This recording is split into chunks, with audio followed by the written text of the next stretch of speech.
আচ্ছা, আজকে 1লা জ্যৈষ্ঠ দোকানে নতুন খাতা, তো সেই হালখাতা উদ্দেশ্যে যে সবাই মিষ্টি বিতরণ করে, কিন্তু বিষয় হচ্ছে এই গাছ বিতরণের যে চিন্তা ভাবনা, এটা কেন?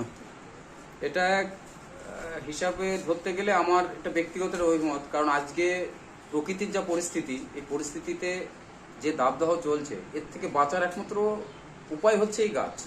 এছাড়া আমাদের আর বাঁচার বিকল্প কিছু নেই। হয়তো আমরা চলে যাব, কিন্তু পরবর্তী জেনারেশন খুব ভুক্তভোগী হবে এর জন্য। তাই এই 1লা জ্যৈষ্ঠতে আমি এবছর থেকে উদ্যোগটা নিয়েছি, যাতে প্রত্যেকটা কাস্টমারকে একটা করে ভালো গাছ দেওয়া যায়। তাই এবছর আমি আম গাছ থেকে উদ্যোগ নিয়েছি। দেখি আগামী বছর যদি আরও থাকে, তাহলে না হয় আগামী 2-4-10 বছর এরকমভাবে গাছ কাটা হলে প্রকৃতির যা পরিস্থিতি, 40-45-50 ডিগ্রি কখনো কোথাও তাপমাত্রা এসে যাচ্ছে, বাঁচা মানুষের ক্ষতিকারক ব্যাপার হয়ে যাচ্ছে। আজকে তার জন্য বাঁচতে এই উদ্যোগ। আগামীতে চাইবো প্রত্যেকটা দোকানদার যেন এই উদ্যোগে সামিল হয়, এবং আমি চাইবো এই জায়গাটাকে আরও বাড়ানোর জন্য আগামী বছর থেকে। এটাই হচ্ছে কারণ। ধন্যবাদ।